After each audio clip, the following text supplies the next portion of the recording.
Mūsu lasītājs Andrejs vērs uzmanību uz satiksmes neiedzībām, ko viņš ir novērojis pie Aizkraukles novada vidusskolas Draudzības krastmalā. Šeit pirms kāda laika ir izbūvētas kabatas, kas ir domātas automašīnu stāvēšanai, bet uzlikta zīme stāvēt aizliegts.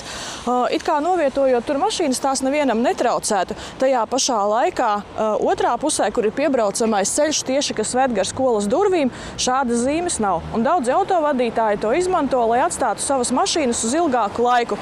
Bet viņam šeit mācās bērnu skolā, viņš arī pats ik pa laikam viņus ved uz skolu, un viņš saka, ka tās mašīnas tomēr tur traucē. Gan aizsedz skatu, gan arī tad, kad ir ļoti liela satiksmes intensitāte, īpaši no rītiem pirms stundām, tās mašīnas tur traucē. Un viņš jautā, kāpēc tur, kur mašīnas varētu atstāt ilgāku laiku, zīme ir, bet tur, kur mašīnas traucē, šādas zīmes nav. Lai rastu atbildi uz šo jautājumu, mēs vērsāmies Aizkraukles novada pašvaldībā, un atbildi mums sniedza Aizkraukles pilsētas un pagasta pārvaldnieks Aigars Zīmelis.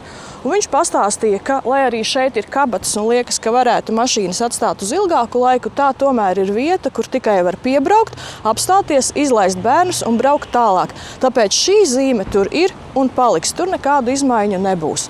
Līdzīga zīme stāvēt aizliegts ir bijusi arī šeit, bet kādu remontu darbu laikā tā ir noņemta. Un viņš sola, ka tuvāko 2 nedēļu laikā šī zīme atpakaļ tiks uzlikta, un arī šajā ceļā varēs tikai piebraukt, apstāties, izlaist bērnus un aizbraukt. Ilgstoši mašīnas atstāt tur nevarēs. Bet ir vēl kāda problēma. Tagad mācību gads jau beidzās, un vasaras mēnešos tas varbūt nebūs ļoti aktuāli, bet septembrī mācību gads, kad atsāksies, vecāki atkal vedīs savus bērnus uz skolu, un atkal veidosies nelieli sastrēgumi.